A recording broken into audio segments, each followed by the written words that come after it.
Merci mille fois pour votre invitation. Joël, je sais que vous avez dû insister beaucoup pour arriver à me faire venir jusqu'ici. Mais voilà, c'est fait.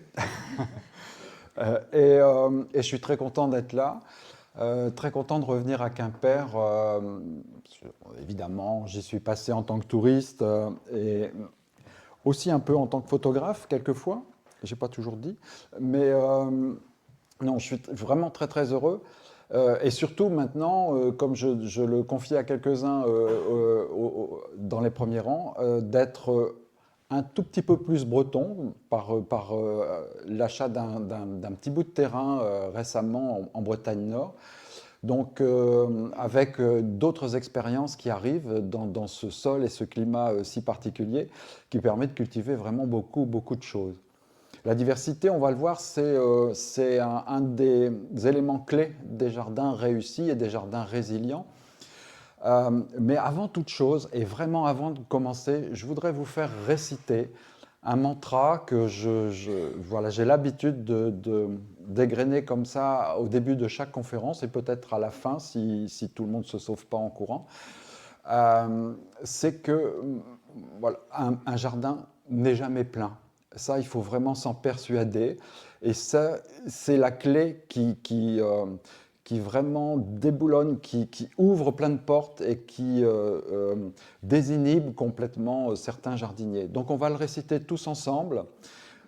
Vraiment, on ne fait pas une secte, hein, ce n'est pas le début d'une secte, mais pour que, voilà, qu'on en soit tous bien persuadés. S'il y a des couples parmi vous, souvent quand on récite ça, il y a madame qui donne un grand coup. Tu vois. Ou l'inverse, hein, des fois, mais bon. Donc, un jardin n'est jamais plein. Un jardin n'est jamais...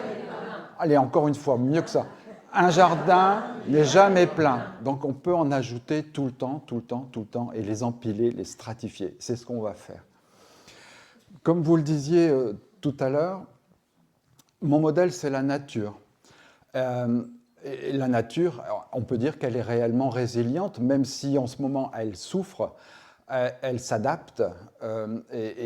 S'il y a des arbres qui meurent, s'il y a des arbres qui cassent, s'il y a des espèces qui vivent un petit peu moins bien avec les changements climatiques, eh bien il y en a d'autres qui arrivent, il y a des renouvellements, il y a une évolution. Et cette évolution, c'est en général ce qu'on a oublié de faire dans nos jardins. On conçoit des jardins, qu'on soit paysagiste ou qu'on soit jardinier amateur, en général, depuis quelques dizaines d'années, on conçoit des jardins comme des images. On fait un dessin, on fait une image, on projette une idée à un instant T dans le futur et on investit de l'énergie, de l'argent pour arriver à cette image. Et ensuite, on investit encore plus d'argent pour garder le jardin dans l'état de cette image. Et là, c'est l'erreur totale et ça, c'est pas résilient du tout. C'est-à-dire que si les conditions changent, l'image doit changer. Mais si on n'est pas prêt à faire changer l'image, eh bien, ça va pas du tout. Et donc, il faut évoluer. C'est une évolution constante. La nature, ce n'est pas un cycle. Le jardin, ce n'est pas une année qui se renouvelle sur elle-même. C'est une spirale qui avance. C'est un grand ressort et chaque année est un petit peu différente de l'autre. Alors, on a l'habitude de parler de normal, de climats normaux. Ah, cette année, c'est un petit peu plus tôt que la normale. C'est un petit peu plus chaud que la normale. Mais en fait, il n'y a pas de normalité dans la nature.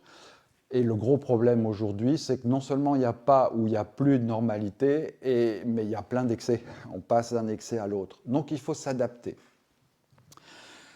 S'adapter pour le jardinier, eh bien avant tout, c'est adapter les plantes au terrain que l'on a.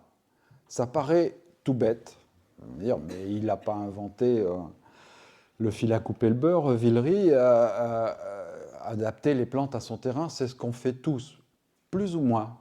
C'est-à-dire que on va dans une jardinerie, on va dans une pépinière et on se laisse tous tenter. Moi le premier, hein. Ma femme dit que je suis un acheteur compulsif. Je ne sais pas passer devant une jardinerie sans rentrer et sans sortir avec un caddie et un demi-coffre ou un coffre plein. Idem, demain je serai à Pomorio, peut-être vous connaissez la fête des plantes de Pomorio, voilà, voilà j'y vais avec un... On a investi dans un véhicule utilitaire, hein, c'est plus pratique pour charger. Euh, donc, on peut constamment ajouter des plantes, acheter des plantes, euh, se laisser séduire par des plantes, mais la condition pour que ça marche, c'est que la plante soit adaptée au type de sol que l'on a et au climat que l'on a. Alors, il y a 40 ans, quand moi j'ai commencé, quand peut-être vous avez commencé le jardin, euh, dans les pépinières, les jardineries, il y avait, allez, une bonne pépinière, une bonne jardinerie, il y avait 40 plantes décoratives. Mais c'était les mêmes à Lille, à Brest, à Limoges, à Marseille. On cultivait partout les mêmes cèdres bleus, les mêmes sapins bleus, les mêmes gynériums, herbes de la pampa, les mêmes rosiers sévillana, pour ceux qui s'en souviennent. Euh, et donc, on adaptait les cultures en fonction des endroits. Et chacun y allait de son petit calendrier, de sa petite technique pour arriver à cultiver le rosier sévillana à Marseille sans qu'il ait d'oïdium. Aujourd'hui, les choses ont bien changé et il y a à peu près 85 000 variétés de plantes dans le commerce des pépinières, des jardineries en Europe. 85 000, on est bien loin des 40. Et donc, dans ces 85 000, on peut adapter, on peut choisir celles qui vont vraiment chez nous, dans notre terrain, dans notre climat.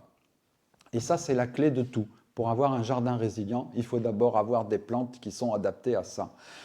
Ici, en Bretagne, vous pouvez facilement cultiver des rhododendrons. Ce n'est pas le cas ailleurs. Alors, ce n'est pas le cas partout, mais ce n'est pas le cas du tout en dehors de la Bretagne, où les sols ne sont pas aussi acides et aussi légers, et avec un climat qui n'est pas océanique. Bon, vous allez me dire, maintenant, ça change, le climat est beaucoup plus chaud et plus sec l'été, donc les rhodos, ils grillent. J'ai même entendu dire que les hortensias allaient disparaître de Bretagne parce qu'ils sont en train de griller. Ben non, je ne trouve pas. Et il faut juste peut-être les changer, au lieu de les mettre sur les façades sud, les mettre peut-être sur les façades nord, et là tout ira bien. Mais non, non, les hortensias vont très bien encore en Bretagne. Donc voilà, l'idée de choisir la bonne plante au bon endroit, et de se dire que quel que soit le sol et quelle que soit la situation, il existe toujours des plantes intéressantes à y cultiver. Vous pouvez avoir un terrain super pauvre, du sable qui ne tient pas grand-chose, eh bien, il y a un tas de plantes qui adorent pousser là-dedans. Pas la peine d'investir dans des sacs de terreau, des sacs de fumier, les misères commencent avec tout ça. Vous avez un terrain dur, avec des traces peut-être de pesticides de vos précédents jardiniers, eh bien, il y a des plantes qui sont capables de s'installer dans ces conditions-là.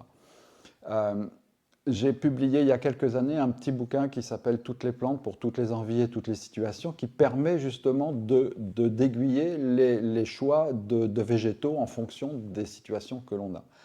Ça reste quand même l'argument, le premier argument pour commencer un jardin résilient.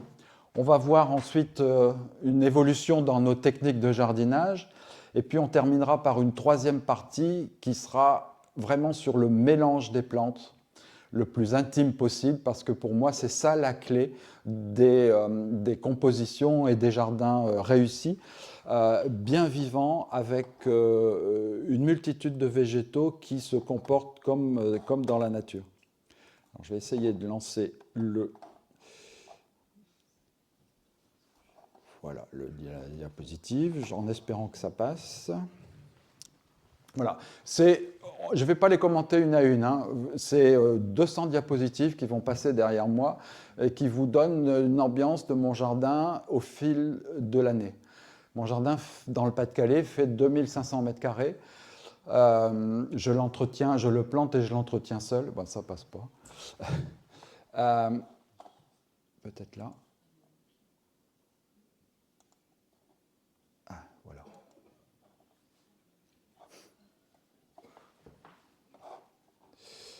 Je vais lancer comme ça.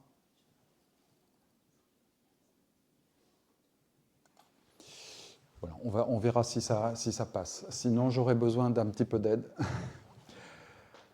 Euh, donc, comme vous pouvez le voir sur les premières photos, il y a énormément de plantes. Les plantes, elles sont bien les unes dans les autres. Ça, c'est ce qu'on verra tout à l'heure. Beaucoup de diversité pour avoir aussi des intérêts tout au long de l'année. Un jardin, ça doit être beau tout de suite et tout le temps. Sinon, on s'en désintéresse et on fait autre chose. On s'inscrit au golf, on va faire du cheval ou du bateau. Euh, et c'est la diversité, c'est la multiplicité des plantes, des couleurs qui se succèdent comme ça, qui lui donnent tout son intérêt. Plus, on verra tout à l'heure, des interactions qui peuvent survenir entre les plantes et qui facilitent beaucoup la vie du jardinier. Ça passe pas. Hein. Ça passe pas en automatique.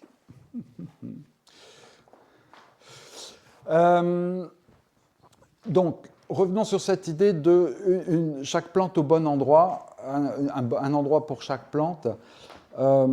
Si vous avez donc un terrain sablonneux, un terrain argileux, un terrain sec, un terrain humide, vous allez trouver des plantes qui correspondent. Mais vous allez aussi trouver peut-être parfois des plantes qui correspondent à ce que vous aimez. Donc vous n'allez pas être obligé d'apprendre à aimer des plantes inconnues ou méconnues. Mais il y a ce qu'on appelle, ce que moi j'appelle des alternatives. Par exemple, prenons l'exemple de l'érable japonais, par exemple. Voilà, l'érable japonais, pourpre, avec des feuilles découpées en dentelle. Tout le monde veut ça. Au printemps, dans les jardineries, il y en a plein. 2 mois plus tard, les 3/4 sont crevés. On met ça sur un balcon en plein vent, on met ça en plein soleil, on met ça... Enfin, bref, dans tout un tas de situations qui ne conviennent pas. Encore ici, en Bretagne, ça pousse relativement facilement dans les sols. Mais chez nous, dans le Pas-de-Calais, dans les sols argileux, c'est une catastrophe. En région parisienne, sur des sols calcaires, évidemment, ça ne pousse pas du tout.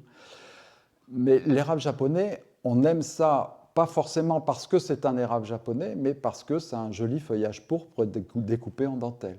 Et il y a plusieurs autres plantes, plusieurs autres arbustes qui ont le même feuillage. Je pense par exemple au sureau Sambucus black lace.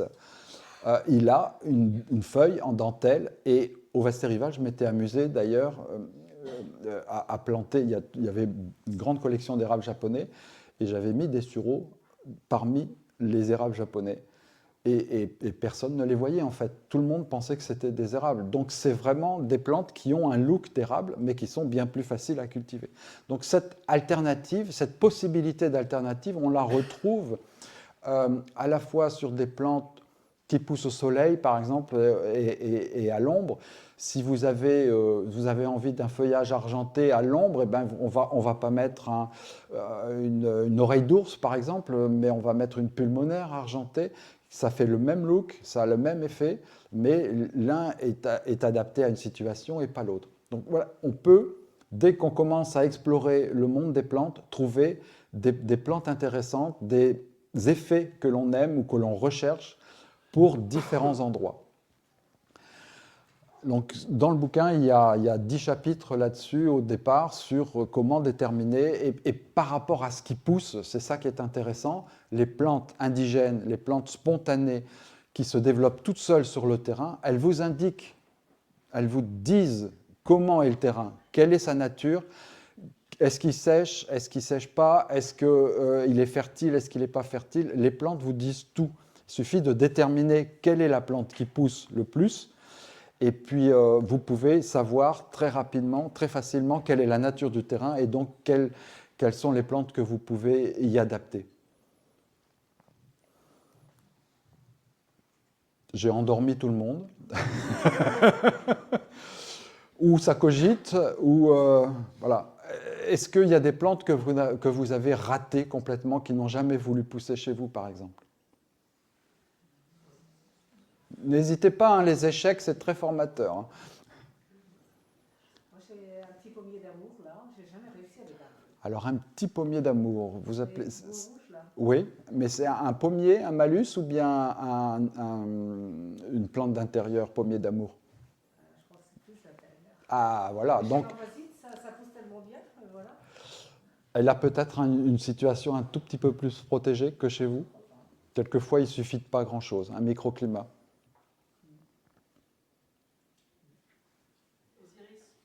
Les iris. Oui, moi aussi. Ben oui, les iris, ça adore le calcaire. Oui. Donc, c'est pas fait pour la Bretagne. Les Il- protés. Alors, les protéacées, déjà, dans la famille des protéacées, il y a différents types de rusticité. Il y en a qui vont résister à -5, -6, -7 peut-être, et d'autres pas du tout. Donc, il faut choisir soit les endroits les plus secs et les plus ensoleillés, les plus protégés pour les plus fragiles. Et puis, il y a aussi une question de fertilisation. Les protés n'aiment pas le magnésium dans le sol. Donc, si vous avez un terrain qui a été fertilisé, elles n'aiment pas ça du tout. Donc, il faut des terrains les plus pauvres possibles, les plus minéraux, les plus pauvres possibles. Pour ce que j'en sais pour l'instant, dans mon expérience. Mais pourtant, il y a des jardins où il y a plein d'iris. Pourquoi? Ben, il y a peut-être des endroits où effectivement le sol est moins acide, où il réagit moins. La chimie du sol, elle est très complexe en fait. Et parfois, il y a le calcaire actif, et il y a les sols qui sont acides, et il y a des sols qui sont acides et pas actifs, qui sont lessivés. Donc un sol peut être à 6, 8 ou presque 7. Et avec beaucoup de calcaire, et avec du calcaire ou actif ou pas. Et tout ça, ça dépend de beaucoup de choses. Et il y a aussi la question du drainage. Il y a tout cet assemblage de conditions qui est assez complexe. Donc on essaye, ça marche ou ça marche pas. Mais si ça marche pas, c'est pas la peine de vouloir en faire une collection. Ou alors d'aller rechercher des iris qui aiment les sols acides. Mais à ce moment-là, on part vers des iris de Sibérie, vers des iris Kemferi ou des choses comme ça. Il faut avoir un petit peu de fraîcheur, mais il faut s'affranchir des iris barbus traditionnels qui sont très bien à Orléans, qui poussent formidablement dans le centre de la France, mais pas ici. Chaque plante peut avoir, voilà.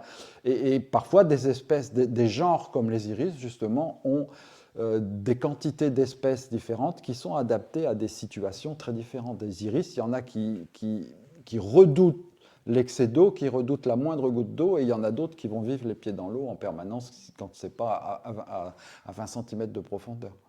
Ce que j'allais dire, c'est que dans mon deuxième bassin de phyto, moi j'ai des iris qui débordent de partout. Oui, Des petits mais dans l'eau. iris, Mais dans l'eau. complètement Dans l'eau, oui. Mais donc là, l'action du sol, elle est négative. Il n'y a pas d'action du sol, quoi. Donc voilà. Dans l'eau, vous avez planté c'est un bassin artificiel. Donc vous avez mis un substrat et qui leur convient. Voilà. On va passer à la deuxième partie, sinon on n'arrivera pas à faire toute la conférence en 1 heure. Adapter nos pratiques. On reviendra sur tout ça après. Adapter nos pratiques. Dans les pratiques du jardinier, celle qui est à révolutionner le plus, je trouve, c'est la plantation. C'est le plein moment de planter, c'est même presque la fin pour moi. Au fur et à mesure des plantations, vous savez, donc, on disait tout à l'heure, j'ai bossé pendant 15 ans au jardin du Vasterival. C'est un grand jardin, 12 hectares, à peu près 10 000 variétés de plantes. Donc beaucoup installés depuis une cinquantaine d'années, des collections de rhododendrons, 700 variétés de rhodos, etc. Et les parties les plus anciennes étaient arrivées à un stade pratiquement écologique, où donc les plantes se complétaient, s'imbriquaient correctement les unes dans les autres, et savaient vivre pratiquement toutes seules. Mais dans ce jardin, on a fait des grands élagages, il y avait des arbres qui avaient pris énormément de place, etc. On a refait de la place, on a, pour employer une expression à la mode, remis à jour le jardin. On a mis une quinzaine d'années pour remettre à jour complètement le jardin. Donc j'ai refait énormément de plantations. Et la particularité du Vasterival, c'est que le sol est un millefeuille. Dans toute cette région de Varangeville, autour de Dieppe, le sol est un millefeuille entre des couches de sable, des couches de galets, des couches d'argile, des couches de glaise, parfois un petit peu de bonne terre dessus, mais parfois, vraiment, seulement dans quelques cas particuliers. Donc j'ai pu planter dans tous les types de sols et tous les types de microclimats, puisque c'est un vallon courbé, donc avec toutes sortes d'expositions, d'humidité, etc., etc. J'ai fait donc des essais de plantation à toutes les époques. Et je me suis rendu compte que tout ce qui était planté entre août et décembre, maximum, fin novembre, début décembre, était sûr de s'installer avant l'hiver et ne demander aucun arrosage l'été suivant, même en période de canicule. Au contraire, tout ce qui avait été planté à partir de décembre, janvier, février, mars, etc., c'est de biberonnage constant, même dans les endroits frais, parce que les plantes n'étaient pas installées et il fallait qu'elles s'enracinent, et donc il fallait les aider pour s'enraciner. Donc si on veut, première chose, si on veut des plantations résilientes, des plantes qu'on n'a pas besoin d'arroser tout au long de l'année, il faut les planter très tôt. Et il y a une explication scientifique très simple, mais très très simple, mais que la plupart des jardiniers ignorent, c'est que pour qu'une plante s'enracine, il faut qu'elle ait des feuilles. Ce sont les feuilles qui synthétisent l'auxine, qui est l'hormone qui favorise l'enracinement. S'il n'y a pas de feuilles, il n'y a pas de racines, ou très peu. Et ça, c'est une condition fondamentale. Et c'est pour ça que quand vous repiquez, on n'y pense pas, mais quand vous repiquez les annuelles au mois de mai, fatalement, elles ont des feuilles. Et elles reprennent. Quand vous repiquez des jeunes arbustes à ce moment-là, ça reprend très bien et ça pousse, à condition d'être humidifié. Mais l'automne, on se dit, non, il faut attendre la Sainte-Catherine. Et partout, on attend la Sainte-Catherine pour pouvoir planter des arbres à racines nues et des arbres complètement nus. Mais là, ils ne s'enracinent pas. Alors, on gagne un peu de temps parce que le sol, avec les pluies, se tasse autour des racines. Et donc, quand les radicelles partent au printemps, elles sont directement dans la terre. Mais il faut attendre que les bourgeons gonflent, éclosent et qu'il y ait des feuilles vertes. Et donc, qu'il y ait de la photosynthèse, que le système se mette en marche pour qu'il y ait des hormones qui favorisent l'enracinement. Et beaucoup d'échecs de plantation viennent de là, c'est qu'on n'a pas compris ça et qu'on a planté trop tard. Et au moment où les bourgeons démarrent au mois d'avril, eh bien, le sol n'est pas forcément autour des radicelles, autour des racines. Et si la petite radicelle qui sort, elle arrive dans une bulle d'air, eh bien, elle sèche, puisque en avril, maintenant, la plupart du temps, c'est sec. Et beaucoup de plantes crèvent à cause de ça, ne reprennent pas à cause de ce petit détail. Donc, depuis une bonne dizaine d'années maintenant, ma saison de plantation commence vers le 15 août, dès les premières pluies. Et ça a été le cas ici à Plonévé cet été, donc vers le 15-20 août, première pluie, et à partir de là, j'ai planté. Et je racontais tout à l'heure, j'ai planté des arbustes issus de conteneurs 3 litres, par exemple, des petits hélichrysums, des petites choses comme ça. Et j'en ai bougé un hier, et la motte avait triplé de volume en 2 mois, déjà. Énormément de racines, énormément de radicelles. Ça veut dire que l'arbuste, il est installé, largement installé, et qu'il n'aura jamais besoin d'arrosage. Jamais. Perplexe? Est-ce que ça corrobore certaines de vos observations? Est-ce que vous avez déjà fait ça? Ou est-ce que c'est complètement nouveau? J'entends marmonner, mais bon. Le mois d'août, ça me paraît très tôt. Dès qu'il pleut. Dès qu'il pleut, dès qu'on est sorti de la période de sécheresse, dès qu'il pleut, dès que les nuits... Alors, il y a aussi un signal qui est très fort, et c'est dès que les nuits, la température nocturne approche des 10 degrés ou passe sous les 10 degrés. Et là, on a énormément de condensation et on n'est pas obligé d'attendre qu'il pleuve parce que la condensation suffit à arroser les plantes. C'est super étonnant parce que moi, je travaille un petit peu dans le milieu bocager et c'est vrai que les plantations de haies bocagères, on a tendance à les faire en... Quand on a beaucoup à faire, c'est clair que... Oui, quand on a énormément de plans à disposer, c'est clair que c'est beaucoup mieux, c'est plus pratique en tout cas, d'attendre que les plantes n'aient plus de feuilles et puis de les disposer, et de les repiquer de cette façon. Mais comme je disais, l'idéal c'est de les faire le plus tôt possible pour que la terre ait le temps de se coller aux racines. C'est ça qui est important là. Et après, ça démarre et ça s'enracine, mais il faut miser sur un printemps humide, en général. Ou alors, il faut pouvoir arroser.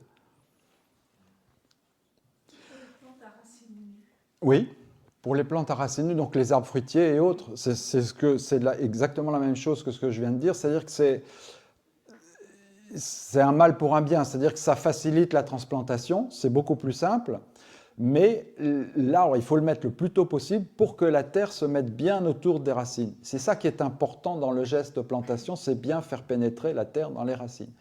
Et d'ailleurs, ça permet d'enchaîner sur le point suivant dans les plantations, qui est, quand on achète en container, là au contraire, de bien mettre en contact la terre dans laquelle les plantes vont pousser avec les racines.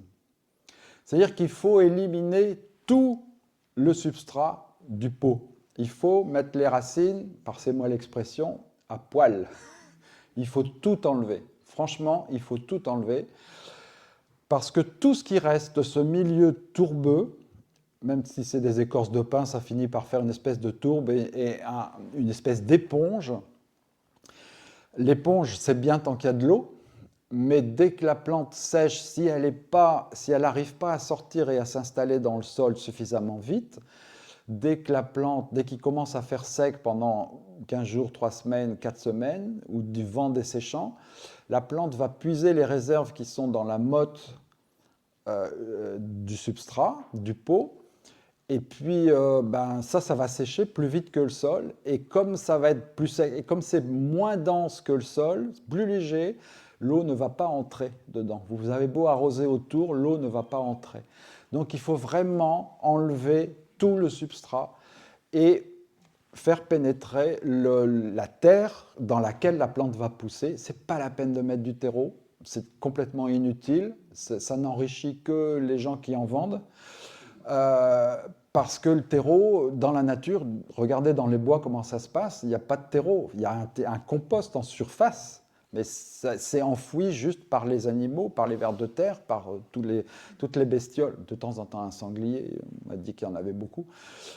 Mais voilà, l'humus doit être en surface et enfoui naturellement par la vie du sol. Et c'est ça. On va stimuler par l'humus en surface la vie du sol, et c'est comme ça que le sol va s'enrichir. Ça ne sert à rien de mettre des paquets de terreau dans le sol, ça n'a strictement aucun effet. Ça ne sert à rien de faire comme Stéphane Marie, de mettre un demi-seau de cailloux au fond du trou, parce que ça ne va pas faire un drainage. Si ce n'est pas ça qui va faire un drainage, une petite pellicule de cailloux au fond du trou, c'est complètement surréaliste. J'adore Stéphane Marie, hein, c'est un copain. Donc voilà, il sait. Mais voilà, faire ça, sortir la plante de son pot, la mettre dans son trou avec un petit peu de cailloux et un petit peu de perlimpinpin autour, ça ne marche pas. Enfin, ça marche quand on fait ça dans un pot, ça marche quand on fait ça pour 1 an ou 2, ça ne marche pas quand on veut que la plante dure longtemps. Et surtout, soit capable de se débrouiller toute seule.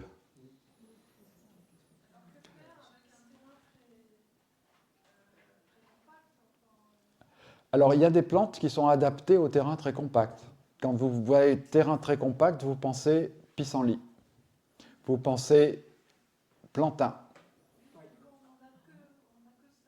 Eh bien, vous les laissez travailler. Plusieurs solutions. Un, vous décidez que vous les aimez bien et vous les laissez travailler. Parce qu'en quelques années, ils vont faire le boulot. Quelques années. 3, 4 ans, 5 ans. Mais ils vont faire le boulot. Le rôle d'un pissenlit, le pissenlit apparaît dès que le sol est tassé. Sa racine, c'est une carotte. Et son rôle, c'est de percer le sol le plus profondément possible. Et quand le pissenlit meurt, parce qu'un pissenlit, ça n'est pas éternel, la racine se décompose, ça fait de l'humus. L'humus, c'est la vie, c'est de l'air, et ça fait floculer le sol autour de la racine, et le sol se détasse progressivement. Deuxième solution, eh bien, vous recherchez. Alors, le plantain, lui, il fait différemment. Lui, il a énormément de racines dans tous les sens, des racines fasciculées, et c'est toutes ces racines, cette abondance de racines qui travaillent le sol pour nous. Donc, eh bien, si vous avez ces 2 plantes-là chez vous, vous prenez le modèle et vous cherchez toutes les plantes qui ont des racines carottes ou des racines fasciculées. Vous allez trouver dans les racines fasciculées la facélie, par exemple, qui est un engrais vert. mais qui est une plante qui s'installe facilement sur les terrains et qui travaille le sol en profondeur. Un pied de facélie, ça travaille un diamètre de plus de 50 cm et plus de 50 cm en profondeur. Vous allez adopter des verbascums, vous allez adopter des lupins, vous allez adopter tout un tas de ces plantes qui ont des racines pivotantes et vous allez réussir vos carottes. Alors que vos voisins qui ont une terre très souple ne réussiront pas forcément. Chaque terrain a son potentiel, a un type de plante qui lui est adapté et qui va évoluer parce que si vous laissez activer vos pissenlits ou si vous mettez des plantes qui ont le même rôle, votre terrain va finir par se détasser. Et quand il sera détassé, les pissenlits disparaîtront naturellement. C'est ça le rôle d'une plante dans la nature, c'est de venir quelque part résoudre un problème du sol. Je schématise, hein, scientifiquement c'est pas vrai, mais ça aide à comprendre. Prenons l'exemple de la consoude. C'est une plante qui va être capable d'extraire du potassium du sol dans des sols où manifestement il n'y en a pas ou très peu. C'est assez bizarre, mais c'est comme ça. Elle est capable d'aller chercher le potassium très profondément. Et donc ce potassium, elle le remonte, elle le stocke dans les feuilles. Et quand la feuille meurt et se décompose sur place, ça donne... Le potassium passe dans une forme assimilable pour les autres plantes. Ça veut dire que ça enrichit la surface du sol en potassium pour le bénéfice des autres plantes. Et toutes les plantes font ça. Chaque plante a un rôle particulier, chimique, biochimique, agronomique, mais on l'ignore la plupart du temps. Donc la meilleure des choses, c'est de laisser se développer ce qu'il y a et de laisser faire le rôle, remplir le rôle. Si dans votre pelouse, vous arrachez systématiquement les pissenlits, votre sol restera toujours tassé. Sauf si vous faites un carottage. Il y a une solution technique qui s'appelle le carottage, hein, une machine qui fait des trous, comme les trous du pissenlit, de la racine du pissenlit, et puis on y met du sable à la place, donc ça résout ce problème-là. C'est ce qu'on fait sur les terrains de sport. Mais chaque terrain a sa possibilité. Maintenant, sur un terrain, je vais continuer là-dessus, sur le terrain très tassé, on peut cultiver un tout petit peu sur but. J'ai planté des érables japonais qui adorent des terrains souples, riches, en humus, etc. Je les ai cultivés sur du terrain argileux simplement en posant la motte sur une petite butte. Pas haut, hein, 20 cm, hein, c'est pas les gros machins. Voilà. Et ça suffit à augmenter le drainage et donc l'aération. Ça me fait penser que quand on plante un arbre, le point le plus important d'un arbre, c'est le collet. Tout le monde sait ce que c'est le collet, hein, c'est l'articulation à la base du tronc et des racines. 99 fois sur 100, chaque fois qu'on m'a demandé pourquoi cet arbre ne va pas bien, chaque fois le collet était entre 5, 10, 15 cm dans le sol. C'est mortel. C'est mortel. Le collet a besoin de respirer. Les racines de surface ont besoin de respirer. Revenons aux racines. J'aurais dû prendre un pot, ça aurait été plus clair. Quand vous achetez une plante, un arbuste ou un arbre en container, vous avez énormément de racines sur les parois. On enlève le pot. Vous avez énormément de racines sur les parois qui descendent à la verticale. Dans le meilleur cas, elles s'arrêtent en bas. Bien souvent, elles arrivent en bas et elles commencent à tourner. Alors, bien souvent, ce n'est pas la première fois qu'elles tournent, parce qu'aujourd'hui, les méthodes de culture, c'est que les plantes sont bouturées ou semées dans des petites alvéoles, puis repiquées dans des godets. Donc, dans les alvéoles, déjà, les racines, elles sont à l'étroit. On repique dans un godet où les racines vont être encore à l'étroit, et on repique par une machine dans un conteneur un petit peu plus grand. On a l'impression que les racines sont bien, mais en fait, elles sont déjà en train de tourner 3 fois. Et ça, c'est aussi mortel pour les plantes. C'est-à-dire qu'à terme, les racines ne se refont pas. Des racines qui sont entortillées restent entortillées. Elles grossissent et un jour ou l'autre, elles s'étouffent littéralement. Et c'est comme ça que vous avez des arbustes qui prospèrent et puis qui meurent 6, 7 ans, 8 ans, 10 ans après la plantation. On ne sait pas expliquer pourquoi. Ou vous avez un arbre qui vivote, mais qui finit par pousser, et puis d'un seul coup, il y a toute une branche qui meurt. Pourquoi ? Parce que les racines, elles se sont quasiment neutralisées. Et les chignons racinaires, et ça c'est la plaie des plantes en container, les chignons racinaires font énormément de dégâts et empêchent les arbres de bien se fixer, les arbustes de bien se fixer, de bien pousser. Donc, reprenons, on met toutes les racines à poil, on enlève tout le terreau, ça tombe bien, ça nous permet de voir quelles sont les racines de surface, celles qui poussent à partir du collet et qui descendent le long du pot. Eh bien celles-là, si vous les mettez comme fait Stéphane Marie avec le pot directement dans le sol, vous enterrez profondément des racines qui théoriquement doivent être en surface. Donc la motte, il faut l'écarter et mettre à l'horizontale les racines de surface. Ça, c'est déjà une première chose. Ensuite, vous avez toute une touffe de racines qui est censée aller en profondeur. Quelquefois, chez certains arbres, les chênes, les pins par exemple, il y a ce qu'on appelle un pivot, comme chez le pissenlit, une racine très profonde, verticale. Si cette racine-là est tordue, vous ne la redresserez jamais et ce sera toujours un point de faiblesse pour l'arbre. C'est-à-dire que l'arbre, un petit coup de vent et poum, il tombera, il cassera, parce que une racine pivot, c'est comme un fer à béton. Une fois que c'est tordu, on ne le redresse jamais. Pour le redresser, il faut la couper avant la torsion. Donc il faut remonter. Tout ce qui est tordu, on coupe, on élimine.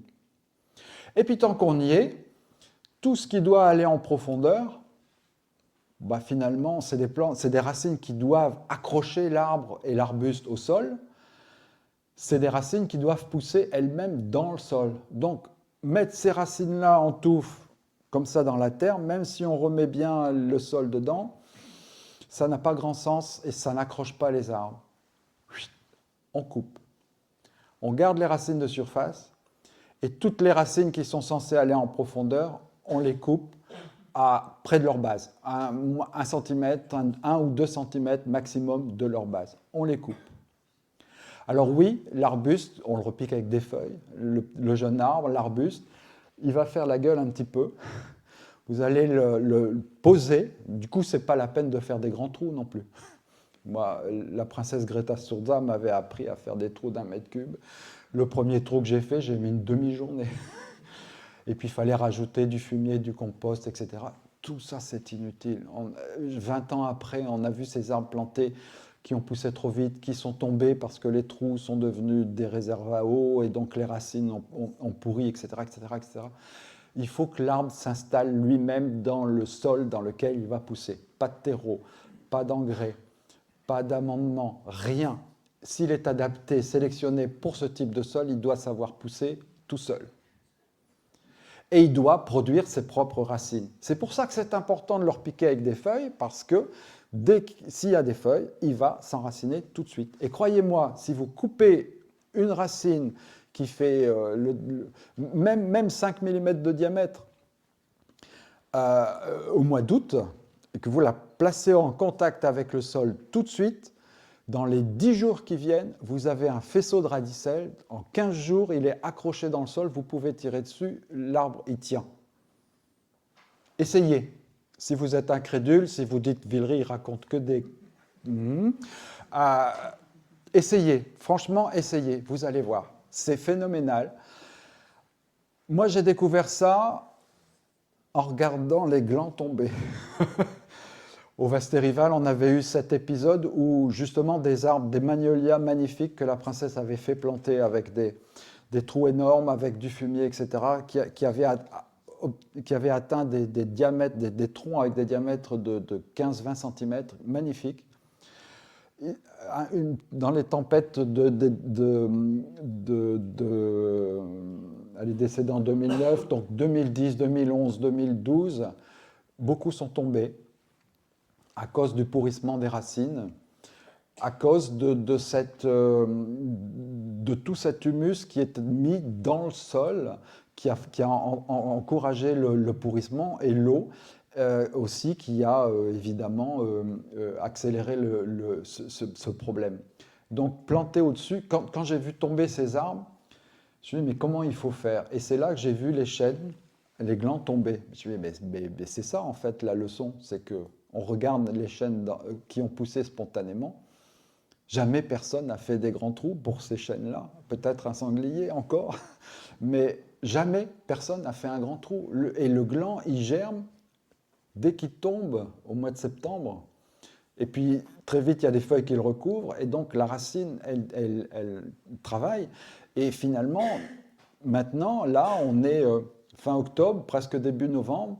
Les chênes qui ont germé au mois de septembre, ils ont déjà des racines de 25 cm de profondeur, souvent.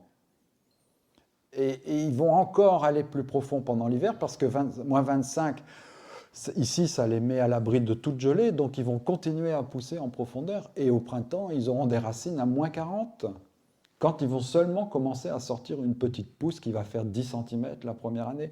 Donc vous voyez, c'est ça. Et on doit répéter ça avec nos plantes dans nos jardins. Et quand on fait ça, eh bien les plantes sont costauds, elles sont solides, elles sont costauds, quelle que soit leur origine, quelle que soit si ça vient de chez Jardiland, de chez Botanique ou chez le meilleur pépiniériste du coin, peu importe, dès qu'on fait ça, ça marche.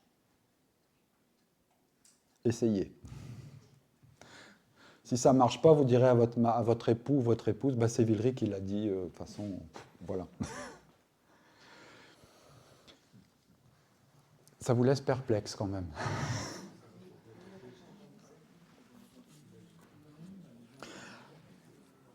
Pour les plantes vivaces, c'est un peu la même chose, hein. Plus on retaille de racines, pensez aux poireaux. Quand vous repiquez des poireaux, vous coupez les racines. On dit c'est l'habillage. Eh bien, c'est la même chose en fait, hein. N'importe quelle vivace, il faut la sortir de son godet, sinon elle continue à tourner et elle met un temps fou à s'installer. Alors que bien souvent, d'ailleurs, moi j'ai une astuce, c'est que dans les jardineries, j'essaye de repérer les plantes de l'année d'avant. Alors vous allez me dire, bah ouais, mais elles sont super enracinées. Sauf que pour le même prix, on a des plantes qui ont poussé 2 fois plus. Et donc, souvent, ça me permet de les diviser. Là, j'ai repiqué plein de vivaces. Tout à l'heure, il y avait un godet de vivaces. J'ai fait 6 plants avec. Rediviser, recouper. Et là, systématiquement, on recoupe les racines. Et donc, on les repique, on en a davantage pour son argent. Et ça reprend mieux parce que, du coup, les racines sont tout de suite dans le sol et elles y vont. Il y en a qui ne vont pas dormir. Je pousse même la plaisanterie beaucoup plus loin, c'est-à-dire que j'ai fait des plantations dans ma commune et je sentais que les gars, ils n'étaient pas prêts à planter des dizaines de godets, etc. Donc, j'ai extrait des racines de plantes. J'utilise souvent dans les communes des plantes que je qualifie d'indestructibles. Vous savez, il faut que les plantations puissent survivre aux chiens qui passent, aux scooters, au vandalisme, aux gars du cirque qui vient poser ses affiches. Enfin, vraiment, les plantations en ville, ça voit de tout et n'importe quoi. Donc, il faut que ça résiste. Donc, moi, j'utilise des plantes drageonnantes, toutes celles que l'on qualifie d'invasives, d'envahissantes. Les menthes, vous voyez, tout ça, les lysimaques, les outunias, les limes des sables, toutes ces plantes-là, elles sont géniales pour les espaces urbains parce que, d'abord, on peut les planter juste sous forme de racines. J'arrache quelques plantes en automne, je découpe les racines et je fais un semis de racines sur le terrain préparé. On remet un petit peu de compost dessus ou un petit peu de bonne terre et puis c'est terminé. Et hop, ça lève au printemps et tout le champ est rempli. Voilà. Quelqu'un peut passer un scooter dedans, pas grave, même pas peur, ça repousse. Quelqu'un peut aller en piquer quelques-unes pour mettre dans son jardin, ben bon courage après. Et puis voilà, c'est des plantes qui sont indestructibles, mais qui ne sont pas éternelles et qui ne sont pas envahissantes, comme bien souvent on le dit, ou on le pense. La preuve, c'est que chez moi, j'ai beaucoup de mal à tenir des menthes. Tout le monde dit, mais les menthes, c'est super envahissant. Ben, c'est envahissant quand on tire dessus. C'est-à-dire que ces plantes-là, et là, on arrive au problème du liseron, dont certains m'ont posé la question tout à l'heure. Toutes ces plantes qui ont des racines qui bourgeonnent, plus on les arrache, moins on en laisse, c'est comme si plus on concentrait leur énergie vitale dans les tout petits morceaux qui restent. Et alors là, pouf, ça explose. Dès que ça se remet à pousser, ça explose. Mais oubliez-les. Négligez-les dans un coin, elles disparaissent en 2 ou 3 ans. C'est sûr. Pourtant, on voit sur certains arbres, tous les ans, ça revient, des endroits où personne ne va pas. Des arbres des arbres qui drageonnent. Non, des liserons qui poussent. Ah, des liserons. Alors le liseron, c'est un problème bien particulier, c'est que ça pousse dans les endroits qui sont trop riches en nitrate. Liseron égale nitrate. Et c'est une des seules plantes à être capable d'absorber des très fortes concentrations d'azote. Et donc, tant qu'il y a du nitrate, il y a du liseron, ou des orties, ou des sureaux. C'est les 3 plantes qui agissent dans la nature pour diluer et extraire les nitrates du sol. Donc, systématiquement, si vous avez du liseron dans votre jardin, c'est que vous avez trop fertilisé ou que vous avez utilisé du fumier frais ou un peu trop d'engrais, vous avez eu la main lourde sur la bouteille d'engrais ou sur les petits granulés bleus. Il faut vous en prendre qu'à vous-même. Mais il y a un moyen pour s'en débarrasser. J'ai trouvé ça tout à fait bêtement. J'avais, sur une des parcelles du jardin, beaucoup de liserons qui étaient incrustés dans les vieux parpaings de fondation de clôture. J'en ai arraché des brouettes, il y en avait toujours autant. Un jour, j'en ai eu marre, j'ai planté une haie quand même, j'ai dit tant pis. Je plante une haie, donc à 50 cm de la clôture, et comme j'ai un voisin, l'enfer des voisins, qui avait le glyphosate un peu facile, vous voyez, qui arrosait bien chez moi au glyphosate pour être sûr que ça ne vienne pas chez lui, j'ai commencé à protéger mes arbres en entassant mes branches taillées entre le grillage et la haie, dans les 50 cm. Tous mes débris de taille entre les deux, voilà. Et donc j'ai monté, aujourd'hui on appelle ça une haie sèche, hein, voilà, mais il y a 30 ans, on ne parlait pas de ça du tout. Donc j'ai entassé simplement mes déchets, entre guillemets, là. Donc des branches, c'est du bois. Du bois, pour se décomposer, ça demande de l'azote. Quand on broie, quand on utilise du broyé, du BRF, du bois broyé, on dit toujours de ne pas le mettre sur des cultures puisque ça va créer une fin d'azote, ça va consommer l'azote à la place de la culture. Et bien là, il faut au contraire l'utiliser pour ça. Et en 3 ans, le liseron a disparu. Alors j'ai employé une petite technique supplémentaire qui consiste à piéger le liseron. Le liseron, il a un cycle. Les grosses racines blanches charnues, elles ont une fonction, c'est de stocker des nutriments pour l'hiver. Hein, c'est les réserves de la plante. Mais au printemps, quand il commence à pousser, les réserves sont utilisées pour la croissance. Et toutes les réserves sont utilisées pour aller jusqu'au moment de la floraison. Donc l'idéal, je sais que ce n'est pas facile, c'est de laisser pousser le liseron jusqu'au moment de la floraison. Parce que là, il utilise toutes ses réserves pour se développer. Et au moment où il commence à fleurir, crac, on le coupe au ras du sol. Et là, non seulement il a consommé toutes ses réserves, mais il n'a pas encore eu le temps d'en emmagasiner. Et donc on l'affaiblit. Voilà. Mais la patience, c'est d'attendre jusqu'au moment de la floraison. Et il n'y a pas beaucoup de jardiniers qui sont capables de ça. Ça s'apprend. Oui ? Alors les ronces, que faire avec les ronces ? Les confitures. Le moyen le plus simple, c'est de les couper, de les broyer, de les laisser sur place.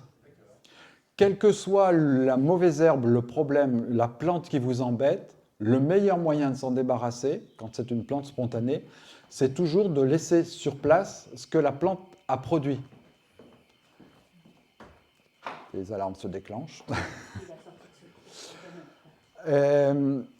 Parce que c'est un complément de ce que je disais tout à l'heure. Chaque plante va puiser des éléments particuliers et en fait, quand sa mission est terminée, quand le sol est riche de cet aliment, de ce nutriment, eh bien, la plante n'a plus de raison d'être là. Et la fonction de la ronce, en fait, la ronce, écologiquement, c'est une charnière entre la friche, la prairie et le sous-bois. La ronce arrive, naît dans une prairie, et elle donne naissance au sous-bois, c'est-à-dire que c'est dans la ronce que naissent les arbres. Mais la ronce disparaît dès que le sous-bois s'établit et qu'il y a beaucoup de feuilles. C'est-à-dire que la ronce, elle dégage quand il y a un excès de carbone. Donc en coupant les ronces et en apportant du BRF, logiquement, vous vous débarrassez des ronces. Et l'humus produit par le bois en décomposition, le bois de ronce, le bois et les feuilles de ronce, il est excellent. Excellent. Et ça se décompose en 2 ans. Et il n'y a plus de problème d'épines, etc. Tout ça se décompose et ça donne un humus de surface qui est excellent, un humus de sous-bois qui est très bon pour les hortensias, enfin vraiment pour plein d'autres plantes. Pour moi, la ronce n'est pas un problème. Et j'en plante plein, j'en ai toute une collection de ronces, évidemment à fruits, puisque là où poussent des ronces sauvages, je les remplace par des ronces sans épines et donc je mange des mûres de la mi-juillet jusqu'à maintenant dans le jardin. Chaque fois que je trouve une variété, voilà. Sont-elles aussi bonnes? Elles sont aussi bonnes si on les cueille à parfaite maturité. C'est des fruits à piquer, à picorer dans le jardin, pas à récolter pour faire des tartes ou des confitures. C'est des fruits à piquer, à picorer. Maintenant, j'ai trouvé une variété de ronces sauvages, mais sans épines. Donc, on a l'avantage du fruit qui a le goût d'un fruit sauvage, mais la ronce est sans épines. Mais on a toujours envie de l'arracher quand même. Est-elle capable de supplanter l'autre? Alors, supplanter, pas tout de suite en fait. Il faut quand même affaiblir, il faut maintenir. C'est le rôle du jardinier, dans ce cas-là, ce que j'appelle un rôle d'arbitre, c'est-à-dire que voilà, on met les deux en présence et puis on aide un petit peu le plus faible au départ en réduisant le plus fort ou celui qui est en place. Et là, après, c'est une question de concurrence pour la lumière. C'est ça les plantes se battent pour la lumière avant tout, pas pour ce qu'il y a dans le sol, mais pour la lumière. Et donc, à partir du moment où la ronce implantée est supérieure, et a une vigueur supérieure à celle que l'on recoupe régulièrement, il n'y a pas de souci, le grand remplacement se fait. Comment vous gérez le lierre par rapport aux arbustes? Enfin, est-ce que vous le comparez? Alors le lierre, même chose. Le lierre, il se développe beaucoup quand il y a beaucoup de carbone, c'est-à-dire quand il y a beaucoup d'arbres. Le carbone, c'est ce qu'on trouve dans les feuilles sèches. Les feuilles mortes sèches. Donc, s'il y a beaucoup d'arbres, il y a beaucoup de feuilles. Et s'il y a beaucoup de feuilles, il y a beaucoup de carbone. Et s'il y a beaucoup de carbone, il y a du lierre. C'est imparable. Donc, la seule, si vous ne voulez pas, si vous ne le supportez pas, si vous voulez mettre autre chose, le seul moyen, c'est de l'arracher. Ou alors, c'est de couper les arbres et de laisser revenir les graminées. Je pousse à l'extrême les raisonnements parce que... Je le trouve bien, moi, mais est-ce qu'il est gênant pour le... Ah, pas du tout. Pas du tout, c'est une plante naturelle et j'adore le lierre et même le lierre dans les arbres. C'est absolument pas un problème. Un lierre n'a jamais tué un arbre, ça c'est une idée fausse, c'est une erreur judiciaire. Le lierre n'a jamais tué un arbre. Alors il peut charger, mais les arbres, un lierre grimpe sur un arbre quand l'arbre ne grossit plus. C'est aussi simple que ça. En fait, soit il est arrivé à maturité et c'est terminé, il ne grossit plus, soit il a exploité toutes les richesses qu'il y avait autour de lui et par rapport à ses compagnons. C'est-à-dire qu'on voit souvent dans des peuplements trop denses, où il y a beaucoup d'arbres qui sont jeunes mais petits, et on voit du lierre se pousser dessus. Eh bien, il suffit de faire une éclaircie, sur 5, d'en garder que 2, par exemple, et le lierre qui est accroché, il se décroche parce que les deux reprennent leur croissance en largeur. Et nous, on ne le voit pas, on ne voit pas l'écorce bouger, on ne voit pas le diamètre du tronc, mais en fait, ça bouge suffisamment pour couper la fixation du lierre et pour que le lierre se décroche. Donc si un lierre grimpe sur un arbre, c'est que l'arbre ne grossit plus, donc c'est déjà qu'il est mature. Il met 15-20 ans à arriver au sommet, à grossir lui à son tour. Donc l'arbre, il est encore plus vieux, il est parfois fragilisé s'il a perdu une branche, etc. Donc le lierre n'est absolument pas nuisible pour l'arbre. Au contraire, Au contraire, d'abord, c'est un gîte pour énormément d'insectes. Hein. C'est une espèce d'HLM à insectes et à oiseaux. Donc, pour la biodiversité, c'est très précieux. Malheureusement, les frelons asiatiques adorent aussi les floraisons tardives du lierre, mais les dernières abeilles, les cirfes, etc. en profitent également. Beaucoup de papillons hibernent sous les feuilles de lierre sèches. Et puis, les baies qui vont se développer nourrissent les oiseaux, les grives, les merles, tous ces gros oiseaux qui ont besoin de ces fruits-là au mois de février pour pouvoir commencer à nicher. Donc, écologiquement, c'est super important. Et je répète, ça n'a jamais tué un arbre. Donc moi, j'en plante beaucoup, des lierres, toutes sortes de lierres, et un lierre panaché ou un lierre à feuilles découpées dans un arbre, c'est super beau. Et les développements arborescents qui fleurissent tardivement, ben ça, quand on les bouture, ça donne des arbustes qui poussent naturellement en boule, persistants, voilà, qui remplace admirablement le buis. En Belgique, on en fait beaucoup de haies, on en voit sur les terre-pleins au milieu des routes, etc. C'est très résistant, évidemment, comme le lierre, et c'est très polyvalent. Voilà. Moi, je trouve que le lierre pousse beaucoup plus, enfin, j'ai remarqué, sur les arbres morts. Il continue à pousser sur les arbres morts, oui, parce que là, par définition, ça ne grossit plus. C'est normal. Mais le lierre ne puise rien dans les arbres, hein. C'est juste un support. Comme il pousse sur un mur ou sur une roche, voilà, il ne puise rien, strictement rien. Ce n'est pas un parasite. C'est une idée fausse qui a été véhiculée longtemps. Et jusqu'à récemment, beaucoup de forestiers coupaient le lierre sur les arbres, prétextant que ça les empêchait de grossir. Ben non, ce n'est pas le lierre qui les empêche de grossir, c'est qu'ils ne grossissent plus parce qu'ils sont trop serrés, simplement. Le rapport de cause à effet est différent. C'est la même chose avec la mousse dans la pelouse, mais bon, là, on n'aura peut-être pas le temps de développer. Vous avez beaucoup parlé, du coup, merci pour tous les conseils sur les nouvelles plantes. Moi, je suis plutôt à observer ce qui pousse, regarder ce que c'est, et puis Oui. après si je garde ou pas. Oui, Qu'est-ce que vous auriez comme conseil par rapport à ce type d'approche? j'adore. J'adore. C'est un aboutissement, en fait. Vous êtes déjà à ce qu'on devrait tous tendre vers. C'est-à-dire que la meilleure façon pour moi aujourd'hui de faire un jardin, c'est de regarder ce qui pousse et éventuellement, si ça ne plaît pas, de substituer une plante de la même famille ou une plante similaire qui va remplir le même rôle écologique. Mais c'est ça l'idée. Il y a toute une série de plantes dont j'essaye de parler de plus en plus, qu'on appelle, alors le nom américain n'est pas très beau, mais il n'y a que ça qui existe aujourd'hui, c'est nativars. Nativars, c'est les cultivars de plantes natives, donc des variétés de plantes indigènes.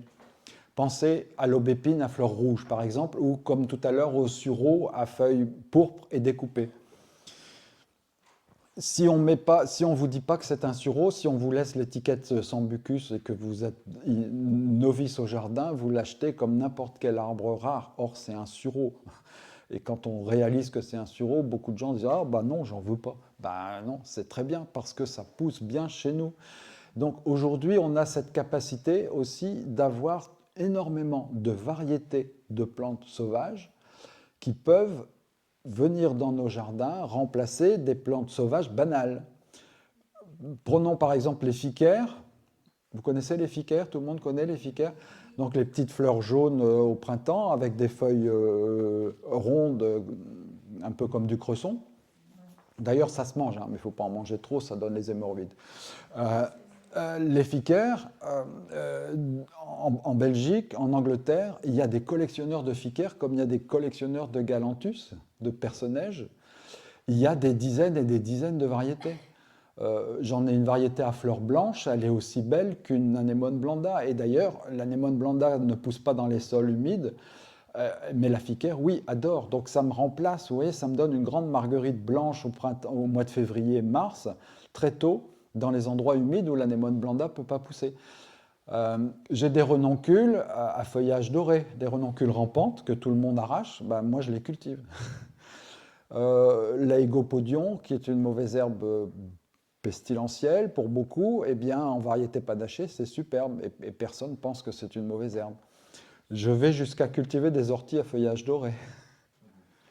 Et les orties, c'est les meilleurs légumes de mon potager. Donc si elle est dorée, c'est encore mieux, elle est jolie en plus. Vous voyez, donc il y a tout un tas de plantes comme ça.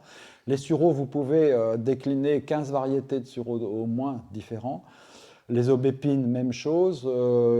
Les hêtres, j'en parle pas, il y a plus de 50 cultivars différents. Enfin voilà, on pourrait faire les chênes pareil, hein, les chênes qui poussent là dans nos haies.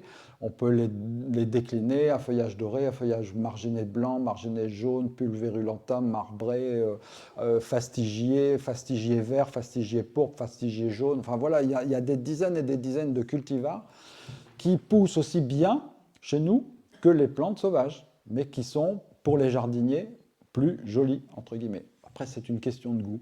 On peut très bien se satisfaire d'un sureau commun, ordinaire, banal. C'est très beau, ça sent bon au printemps, la floraison, etc. Mais si on est un peu plus exigeant, si on a un petit terrain, si on veut vraiment avoir de la couleur, eh bien, peut-être qu'on va préférer un sureau pourpre ou un sureau panaché ou un doré, enfin voilà. Donc les nativars, c'est une possibilité donc de transposer comme ça. C'est presque fini. Pas tout à fait. Alors je vais rapidement aborder le dernier volet. Après, de toute façon, c'est des choses que vous retrouverez dans mon bouquin. Il y en a quelques-uns disponibles à la sortie. Et j'ai pris je tiens à spécifier que j'ai pris mon stylo spécial dédicace et que, exceptionnellement, ce soir, la dédicace sera gratuite. Je vais prendre juste un tout petit peu d'eau.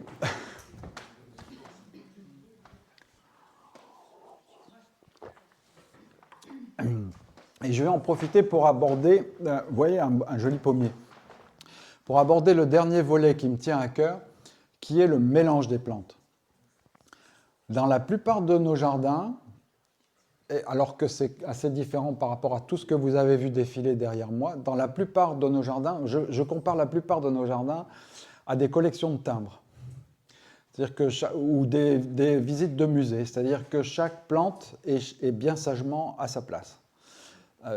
Il y a énormément de jardins où on achète une plante, on en met une là, un rosier, tac, une vivace à côté, pof, un petit arbuste, toc, et voilà. Puis on met une belle étiquette bien en évidence. C'est très utile d'un point de vue pédagogique pour apprendre à les connaître, mais ce n'est pas comme ça que ça fonctionne dans la nature. Nous, on a l'habitude de mettre les plantes sagement les unes à côté des autres. Quelques-uns d'entre nous font des associations, c'est-à-dire qu'on rapproche deux plantes avec des sympathies, avec des couleurs en harmonie, etc. On travaille un petit peu, mais ça reste toujours des plantes les unes à côté des autres. Les fameux mixed border anglais, les grands jardins anglais si réputés, qui employaient énormément de personnel, mais ça on ne le disait jamais, sont des patchwork de plantes en fait. Donc on fait une tâche avec 10 ou 12 plantes identiques, tac, selon la surface dont on dispose, 3, 5, 7, 10, 12. Mais c'est une tâche, plus une tâche, plus une tâche, plus une tâche. Quand une plante fane, ça laisse un gros vide. Quand elle est là, c'est ultra spectaculaire. Quand elle fane, ça laisse un gros vide. Mais ça reste une monoculture. C'est-à-dire que les 10-12 plantes, elles ont besoin de la même quantité d'eau, des mêmes aliments au même moment. Tout le monde bouffe pareil. Et donc, ça occasionne des carences. Et c'est pour ça que les plantes ont besoin d'être arrachées, redivisées, le terrain nourri, fertilisé, et on recommence. C'est ça le mixed border traditionnel qu'on nous a vendu. Dans la nature, c'est jamais ça. Dans la nature, vous pouvez avoir des effets très spectaculaires d'une seule pièce. Vous êtes tous déjà allés. Déjà, évidemment, ici, on va trouver des landes formidables en été couvertes de bruyère. On a l'impression qu'il n'y a que de la bruyère. Mais si vous regardez bien, il n'y a pas que ça. Il y a des ajoncs, il y a des joncs, il y a des mousses. Et si on fouille encore bien, on va trouver parfois des carnivores, on va trouver plein d'autres plantes qui sont intéressantes à différentes saisons. Eh bien, c'est ça qu'il faut tendre à reconstituer dans nos jardins et mélanger les plantes pour qu'elles retrouvent une situation comme dans la nature. Prenons l'exemple des graminées, par exemple. On commence à mettre des graminées dans nos compositions depuis une quinzaine d'années, c'est relativement récent. Mais on met une touffe par-ci, une touffe par-là, ou alors on fait un rythme, ou alors on met une jolie touffe au coin, et puis on dit, voilà, on a mis une graminée, c'est bien, ça fait naturel, ça bouge avec le vent. Ouais. Mais sauf que dans la nature, l'herbe, elle n'est pas comme ça avec les plantes, elle n'est pas dans un coin. L'herbe, elle est partout. C'est la trame, c'est ce qui tient toutes les autres plantes. Visiter une prairie fleurie, une ancienne prairie très riche avec beaucoup de végétaux. Moi, je vais dans les Alpes pour ça, dans le Vercors, dans les Hautes-Alpes. Des prairies naturelles, peu touchées par l'homme. Il peut y avoir jusqu'à 40-45 espèces au mètre carré. Mais on ne les voit pas. Elles sont toutes fondues, elles sont toutes serrées les unes contre les autres, mais chacun apparaît à un moment ou un autre. Et toutes vivent dans une trame, dans une structure de graminées. Les graminées, c'est le pivot, c'est vraiment la trame qui tient toutes les plantes. Et si on arrive à comprendre ça, soit on refait des trames de graminées dans ces massifs avec des graminées ornementales, soit on laisse pousser les graminées qui sont en place naturellement et on vient insérer les plantes dedans. C'est ce que je suis en train de faire à Plonévé. Moi, j'arrache rien. Je fais juste un petit trou pour remettre chaque plante à sa place. J'enlève un plantain pour remettre une plante qui pousse de la même façon. Mais ça pousse dans l'herbe qui existe. Et cet été, on a eu un coup de cagnard fin juin, début juillet. Il a fait très très sec. On n'était pas là. Je suis arrivé. Toute la végétation sauvage était grillée, mais les plantes que j'avais installées, elles n'avaient rien du tout. Elles étaient protégées par toutes les indigènes autour. Vous voyez, il y a vraiment un bénéfice à marier intimement les graminées avec les fleurs de nos massifs. On peut aller beaucoup plus loin et à tous les niveaux, imbriquer tous les types de végétation les uns dans les autres. On arrive, vous savez qu'il y a 7 étages de végétation. On peut aller jusqu'à 7 étages de végétation. C'est-à-dire que sur le sol, on a des couvre-sols. Sous les couvre-sols, on a des bulbes. Les couvre-sols sont entre eux des vivaces, qui sont elles-mêmes entre des vivaces plus grandes ou des buissons, qui sont eux-mêmes entre des petits arbustes, entre des petits arbres, et qui sont abrités par des très grands arbres. Et à travers tout ça, on peut faire grimper des grimpantes. Ces 7 étages-là, on peut les retrouver dans tous les jardins, suffisamment hauts pour avoir des grands arbres, mais dès qu'on a ça, on est à l'abri des intempéries. C'était le cas au Westérival, où toutes les plantations étaient étagées avec différents étages de plantes. Chaque plante avait soit une plus petite en dessous d'elle, soit une plus grande au-dessus d'elle. Et ça générait une situation de mi-ombre, c'est un terme qu'on voit partout mais que personne ne sait réellement définir. Mi-ombre, c'est-à-dire que ce n'est pas tout à fait à l'ombre, c'est sous un couvert, mais il y a quand même de la lumière qui passe. Et beaucoup de plantes se satisfont de ce type d'exposition et c'est salutaire en période de canicule, c'est-à-dire qu'il y a toujours un parasol au-dessus. Et le jardin arrivait à être beau tout au long de l'année, même en période de canicule, les pelouses grillées, mais pas les massifs, pas les plantations. Jamais, et sans aucun arrosage. Donc, au lieu de tout mettre en place, soit on met en plein cagnard, et là, il faut une trame de graminées, puisque c'est elles qui tiennent tout, et qui vont chercher l'humidité dans le sol. On pense toujours que l'herbe concurrence les autres plantes, et c'est exactement l'effet inverse qui se passe. Ça va remonter l'eau du sol, ça va tenir les vivaces, et ça va les nourrir. Et cerise sur le gâteau, au lieu d'aller entretenir chaque plante, d'aller couper la touffe de graminées, d'aller couper les vivaces qui sont sèches, etc., on laisse tout et on fauche tout fin décembre. Moi, mon jardin, celui que vous avez vu défiler derrière moi, me demande, la grosse période de travail, c'est entre Noël et Nouvel An. C'est une semaine, je ne vous mens pas. Vous pouvez, mon épouse peut-être viendra tout à l'heure, vous pouvez lui demander la grosse période de travail au jardin. Donc ce que j'appelle travail, c'est les corvées. C'est la taille des haies, c'est couper tout ce qui reste sec et qui n'est pas beau.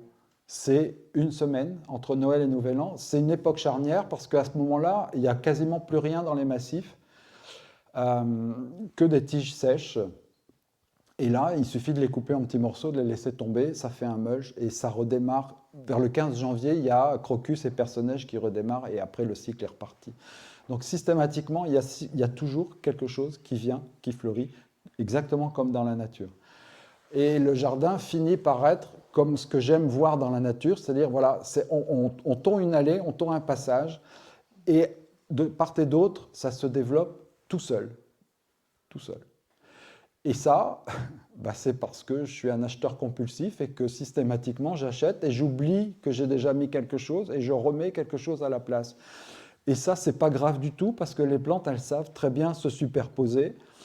Dans les prairies alpines, 45 espèces, elles sont toutes superposées et elles sont toutes encastrées les unes dans les autres. Donc si vous aimez les plantes et si vous avez un poil qui commence à vous pousser dans la main, eh bien mettez davantage de plantes, cassez votre PEL, allez aux fêtes des plantes demain, ramenez le plus possible et continuez de les empiler les unes sur les autres.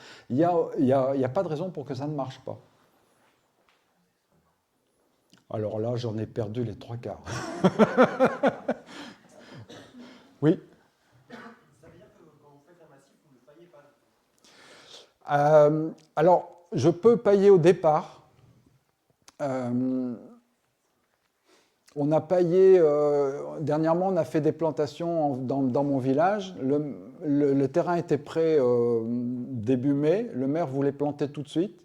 J'ai dit stop, on ne fait rien du tout. On met 10 cm de broyer dessus et on laisse comme ça. Ah non, ça ne va pas faire beau, on va mettre des œillets d'âne, machin. Non, surtout pas. On met rien, on met que ça. Et on a planté en septembre, début septembre. Et là, on avait un terrain parfaitement prêt, reposé, avec de la vie et donc de la fertilité. Donc le paillage, dans ces cas-là, oui, avant, et pour commencer à planter. Mais après, c'est inutile. En fait, il vient tout seul. C'est-à-dire que ce sont les plantes qui poussent dans le massif qui perdent les choses. J'ai toujours considéré que c'était inutile et fatigant et rébarbatif de commencer à nettoyer des massifs pour enlever des choses qu'il fallait porter au compost, pour ensuite travailler le compost et ramener du compost dans les massifs. Ça fait trois choses. Voilà. Si on laisse les feuilles tomber une par une, en ce moment, eh bien, elles sont digérées une par une. C'est aussi une chose à comprendre, c'est que le sol, il a une capacité de digestion de la matière organique et que si on lui met d'un seul coup une grosse couche de feuilles mortes, il ne sera pas capable de le digérer tout de suite, de l'assimiler. Si on vous donne une part de Queen Amman tous les jours, vous savez la manger. Mais si on vous donne un gros Queen Amman tous les jours, là, vous saturez au bout d'un moment. Et c'est exactement la même chose pour le sol. Voilà, il faut qu'il puisse digérer. Et quand ça se passe comme ça, dans tout ce que vous voyez là, même là, l'herbe avec les astères, etc., tout ça sous les pommiers, ça tombe naturellement et donc ça vient engranger, nourrir la vie du sol qui entretient la fertilité. Jamais d'engrais, jamais de fumier, jamais d'arrosage, quasiment pas de peste, pas de pesticides, pas de peste. Évidemment, j'ai des récoltes de pommiers cette année, de pommes extraordinaires, mais ça, il y en a partout. Mais c'est quasiment tous les ans. Il n'y a pas de parasites, je n'ai pas besoin de traiter, il n'y a pas de problème, réellement. Ça peut s'appliquer à un potager? Bien sûr. Oui, ça peut s'appliquer. J'ai toute une partie de potager. Alors, je n'ai pas le temps de cultiver les légumes annuels traditionnels, à part des radis, des salades, enfin voilà, des petites choses comme ça. Mais ça s'applique, tout ce que je viens de dire s'applique également au potager. Donc on ne prépare pas le sol? Alors, pour certains légumes, c'est quand même indispensable. Je pense à de l'ail, je pense à des haricots. On a du mal à les faire pousser. Les variétés d'aujourd'hui sont tellement fragilisées par la sélection qu'ils ne savent plus pousser sans l'aide, sans un terrain bêché, sans un terrain préparé, etc. On y arrive avec donc des légumes très simples, des salades, des radis, parce que bon, voilà, ça germe assez facilement, il n'y a pas de souci. Des haricots, des petits pois, ça devient un petit peu plus délicat. Les tomates, elles arrivent à s'en sortir quand elles se ressèment, ça arrive. Et beaucoup de légumes, les bêtes par exemple, les blettes ou bêtes à cardes, souvent j'en laisse fleurir dans un coin et c'est elles qui se ressèment et elles sont beaucoup plus costauds que ce qu'on peut repiquer. Donc il y a toute une logique aussi à adopter au potager. De la même façon, je préfère semer, quand je sème, je préfère semer sur une surface, sur 1 mètre carré ou 2 mètres carrés, plutôt qu'en ligne. Parce que quand on fait des lignes dans un potager, on a des endroits qui sont choyés et entre les deux, on a un désert. Et la plupart des légumes, prenons la simple salade que l'on repique et que l'on arrose. Donc on la repique en plein soleil, elle sort de la serre. On la repique en plein soleil, elle a chaud. On l'arrose, on la noie. 2 heures après, c'est sec, elle a à nouveau très chaud. Donc les plantes qui stressent comme ça, elles émettent des substances qui attirent les limaces. Les limaces sont des nettoyeurs. Et donc, dans la nature, une plante qui est trop faible, elle ne doit pas rester, elle prend la place d'une autre. Donc, elle doit dégager, et c'est les limaces et les escargots qui doivent la dégager. Si au contraire, vous semez la salade avec des radis et des carottes, par exemple, en mélange, le mélange traditionnel des 3 graines, vous le semez sur une surface. Moi, je fais ça, j'arrose une fois, je couvre d'un voile bien bordé, et puis je laisse tranquille 3 semaines. Pas d'arrosage, s'il pleut, ça passe. S'il ne pleut pas, l'humidité du sol reste prisonnière du voile.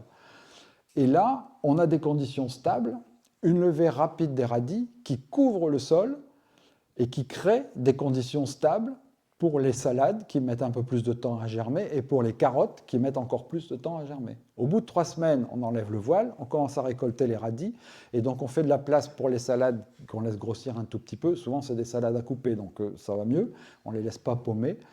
Et puis, quand on commence à récolter les salades, eh bien, on voit que les carottes germent à leur tour. Et là, on a une surface et aucun stress. Donc, il n'y a pas d'attaque de limaces. Il n'y a pas de limaces, alors qu'il y a des limaces partout autour. Moi, je ne détruis pas les limaces, puisque c'est les premiers décomposeurs. Et les limaces, elles ont une particularité, c'est qu'elles sont friandes des mycéliums, donc des champignons. Si vous avez une feuille avec de l'oïdium ou une feuille avec de la tavelure, voilà, du mildiou, des tomates qui tombent au sol, eh bien, priez pour qu'il y ait des limaces qui viennent les digérer. Et là, les spores sont terminés, on n'en parle plus.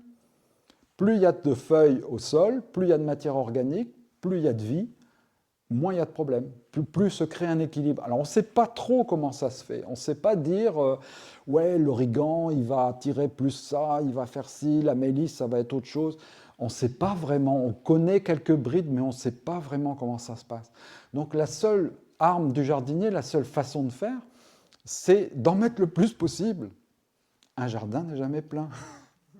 Donc, il faut en mettre le plus possible. Ne jamais laisser un centimètre carré de terre nue, toujours quelque chose pour couvrir. Du paillage, à défaut, des tonds de gazon, n'importe quoi, toute la matière organique qui vous tombe sous la main. En fait, désherber un potager, c'est une bêtise. Oui. Oui, clairement, oui. D'autant que 80% des mauvaises herbes qu'on arrache sont comestibles. On va reprendre notre pissenlit. J'ai ça quelque part dans le bouquin, je ne sais plus quelle page. On a comparé les valeurs nutritives d'un pissenlit et d'une salade au même moment. Eh bien, je ne vais pas vous dire de bêtises, on va retrouver ça. Parce que les chiffres, je ne les ai pas toujours en tête. Mais c'est ahurissant, en fait. C'est vraiment ahurissant. On détruit une source de nourriture terrible. Évidemment, quand on cherche, on ne va pas le retrouver. C'est quelque part par là, mais... c'est pas là. Bref, au niveau de vitamine C, en fait, ça va de 1 à 40. En fait. Si vous mettez 1 dans la salade, vous avez 40 fois plus dans le pissenlit. Vous voyez, et tout est à l'avenant, c'est-à-dire que tous les minéraux, le calcium, etc., tout est multiplié par... Voilà. Et c'est, quand on y réfléchit bien, hein, tout est lié. C'est pour ça qu'être vraiment spécialiste dans un coin, c'est pas terrible. Aujourd'hui, il faut regarder un petit peu ce qui se passe partout. Mais si vous regardez du côté des nutritionnistes, on a parlé beaucoup ces dernières années des régimes crétois, des régimes végétariens. Les régimes crétois, c'est à base de plantes sauvages. Donc, allez chercher les plantes sauvages parce que c'est là où elles poussent qu'elles sont capables de puiser au mieux les éléments, les minéraux du sol. Donc si vous ramenez ça à votre jardin, c'est les plantes spontanées ou subspontanées dans votre jardin, c'est-à-dire celles qui vont se ressemer, se naturaliser toutes seules. Je parlais de la bêta-carde qui se ressème. Si elle ne se ressème pas, tant pis, mais si elle se ressème, là où elle pousse, elle sera toujours meilleure que celle que j'aurais repiquée. D'abord parce qu'elle aura une racine profonde. Et puis, elle aura poussé là où elle veut. Et d'un point de vue nutritif, et d'un point de vue pour d'un bénéfice santé, je suis persuadé, il pourrait y avoir toutes les études, mais je suis persuadé que c'est bien meilleur. Je ne suis pas médecin, je ne peux pas aller plus loin dans la comparaison, mais je suis persuadé que c'est meilleur pour la santé. Et je vous disais tout à l'heure, le légume le plus productif de mon potager, c'est 1 mètre carré d'ortie. Doré pour l'occasion, mais voilà, c'est des orties. Et là, les orties, au printemps, c'est reminéralisant, etc., etc. De même, j'utilise beaucoup ce que j'appelle l'arbre à salade. C'est un tilleul, en fait.